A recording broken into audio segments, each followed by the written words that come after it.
Hey,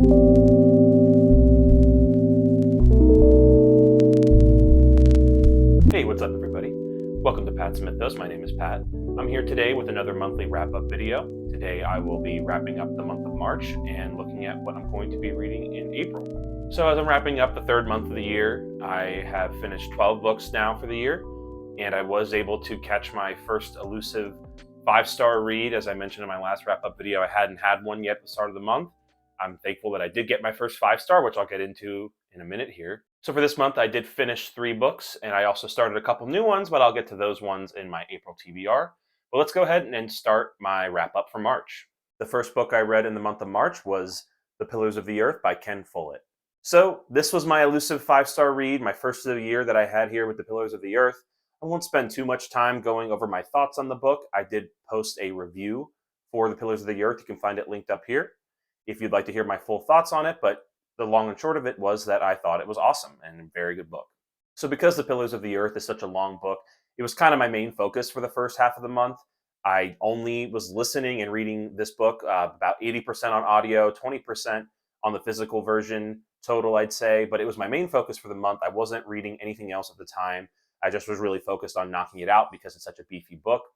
So once I finished The Pillars of the Earth about midway through the month, I went ahead and started a book on audio and another on my Kindle. I'll go with the Kindle book first, which was The Song of Achilles by Madeline Miller. So this one was a little bit of a mixed bag for me. I did like a lot of it. It had beautiful writing, some of the best writing, my favorite writing I may have ever read. But that just goes to show to me that prose can only take a book so far when it comes to my taste, because some aspects of the book just sort of fell flat for me. I just didn't really care for the story by the end when I really did enjoy it at the beginning. The relationship at the center of the story I thought was phenomenal and really well written. Unfortunately, I just kind of lost investment by the end, given the way the story plays out. I do want to check out more work by this author. She's also written another Greek mythological book called Circe, which I'm very interested in. I do think her writing style is great. It's enough to keep me interested in trying her again, even if The Song of Achilles fell a little bit flat for me in the story department. In the end, I gave The Song of Achilles 3.5 out of 5 stars. Not going to be my worst read of the year, but certainly not my best. And so while I was reading The Song of Achilles, I was also listening to The Arm of the Sphinx by Josiah Bancroft. So this is the second book in the Books of Babel series. The first book was a little up and down for me. That would be Senlin Ascends. I wasn't really sure whether or not the series or the story was going to work for me, but by the end, I did like it and decided to continue on with The Arm of the Sphinx. I found The Arm of the Sphinx to overall be an improvement and just generally got me really excited and invested in the story. I'm really excited to continue with it on my audio read. The narrator, John Banks, just seems to be the most perfect narrator for the story. I'm loving it. And as I'll get to in my next month's TBR, I do hope to continue the series then. So that's it for my March wrap up in regards to the books I finished. I do have a couple of books that I've started, which I will now include in my April TBR because that's when I'm going to be finishing them. So the first book that I'm going to be finishing in April is The Way of Edan by Philip Chase. If you're at all a member of the Fantasy BookTube community, there's a good chance that you've heard of The Way of Edan, which is Philip Chase, a fellow booktuber who wrote the first book in his trilogy, the Edan trilogy. And I was really excited to pick this book up. I actually kind of broke my TBR to read it. And I was originally going to be reading The Last Light of the Sun by Guy Gavriel Kay. And I decided, with the first book in the Edan trilogy coming out, and I'm a huge fan of Philip Chase's channel, I just couldn't resist ordering the book right away. I got it day one, and I did start it. I'm about halfway through now, really enjoying it. It is, a solid, so far, a very solid, sort of classical fantasy feel with a lot of religious undertones, which I really enjoy. It's something I like to see in a lot of my books. As book readers and oftentimes reviewers, not many of us put out things for others to consume that we've written. And it took, a lot of guts and hard work, I'm sure, for Philip Chase to put out this book. And so far, based on my feelings and the general reaction I've seen, seems like, he's knocked it out of the park with this one. Congratulations to him. I do recommend you check it out, The Way of Edan, as well as Philip Chase's channel for incredible fantasy book content. So that's the book I'm currently reading physically. And I have another book that I'm going to be finishing in April as well that I've already started on audio, and that is Pet Sematary by Stephen King. So I'm a really big Stephen King fan. And while I say that, he's just got such an immense backlog of works that, You might think you've read all the big ones until you come across one that you haven't yet. And for me, that's been Pet Sematary for quite some time. I do believe most would consider this up there and his upper echelon of books. I've read The Stand, all of The Dark Tower, The Shining, his really big works, but this is one that's sort of just slipped under my radar for no particular reason. I actually do remember I watched the old film adaptation maybe over 10 years ago. I remember watching it with some friends in high school, and I weirdly remember quite a bit of it. I mean, it wasn't very good movie. It wasn't a very good horror movie, but I do remember some big aspects of the story, which may have had me put off starting to read Pet Sematary. But at some point, I'm not going to shake those memories. I know some of the core plot points, but I did need to read it at the end of the day just to get the full Stephen King book experience. Movie be damned. And I'm also about halfway through Pet Sematary now on audio, and I am enjoying it. It's good. It is definitely an interesting read. Not a ton has happened so far in the first half. It's not as breakneck or consistently scary as some Stephen King books are. I do hear that things get absolutely terrifying and that it's one of Stephen King's scariest books. And I'm excited to see how that plays out. But I will say also that it's quite thought provoking so far. It has a lot to say about life and death and, the way that we view death as people. And it's just really interesting. And I'm okay with some of the scary aspects missing in this first half because it has left me thinking about some of the things in the book.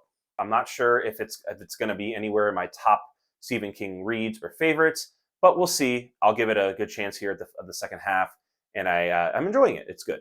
All right, for my official April TBR, these are all the books that I hope to start and finish in the month of April. The first book on my April TBR that I'll be starting as soon as possible is Memories of Ice by Steven Erikson.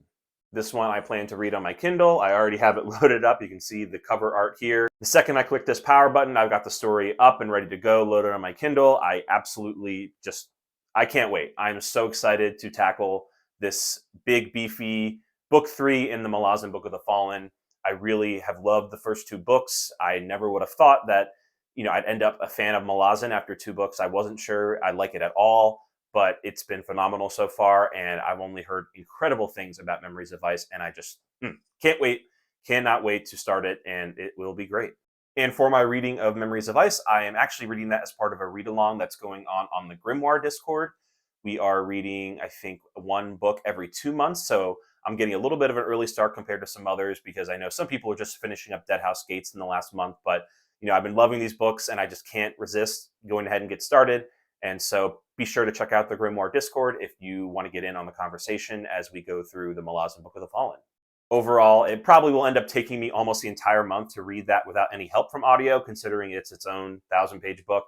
But I like to keep my Malazan reads mostly physical. I know that they can get confusing, and I think I can keep my thoughts collected a little bit better by reading them physically, or on my ebook rather, on the Kindle. So I'm probably going to be spending most of my month reading Memories of Ice before moving on to anything else other than my audio read that I'll get into next. And so while I'm reading Memories of Ice, I'm going to be listening to The Hod King by Josiah Bancroft. This will be book 3 in the Books of Babel. As I mentioned, I listened to The Arm of the Sphinx last month in March, and now here in April, I'm going to be continuing with The Hod King. This one seems to be the favorite of many people from what I can tell. I know, this is book 3 of 4, and while I know the 4th book gets to be a little bit divisive in terms of how much people like it, I do think I've heard amazing things about The Hod King, and I'm really excited to see where this story goes. It's quite a bit longer than the first 2, so it's going to be interesting to spend that much time here in this crazy, weird story that is going on here in the Books of Babel, but I'm very excited. The second book, Arm of the Sphinx, and the ending has me really invested in a way that I didn't really see myself becoming. And yeah, if you haven't checked out the Books of Babel, I do think most people should give it a try because the first book is not really too much of a time commitment. It is certainly one of the more unique and fun, just crazy stories that I've ever read. I highly recommend just at least giving it a try, especially if you like sort of more silly, fun fantasy like Discworld. There's a good chance you might like the Books of Babel. And so while I have those first 2, Memories of Ice and The Hod King, kind of locked in for April, I'm not really sure what I'm going to do with the rest of my month, but for now, I'm saying I'm going to read The Ballad of Black Tom by Victor LaValle. My plan is to read this one or listen to it. I'm not sure. It's very quick. It's a novella, and I don't know too much about it, but actually another booktuber, Cliff's Dark Gems, recently talked about it in one of his videos, and it really put it to the top of my mind to read it soon as a quick horror read. I had heard of it before, but something about it is just calling my name. If you don't know much about it, it is a Lovecraftian horror tale. I think it's actually a retelling of one of Lovecraft's tales and done in a more modern sense. And I'm really excited to try it. I've heard mixed things about it, but I've really enjoyed the Lovecraft stuff that I've read. Or I'm sorry, Lovecraft inspired things that I've read, because I actually haven't read any Lovecraft yet. And it sounds like an exciting thing to kind of cleanse the palate after two longer books in Memories of Ice and The Hod King. And of course, that could change. I may not end up deciding to read it, but I do want to mention there's a good possibility that it's a novella and it's so quick that I do think I'll probably end up reading it in April. And that's pretty much all that I can talk about for my April TBR that I know for sure. There might be some additional books I end up starting towards the end of the month, but I'll talk about those next month on my May TBR. And so that's all I've got for today.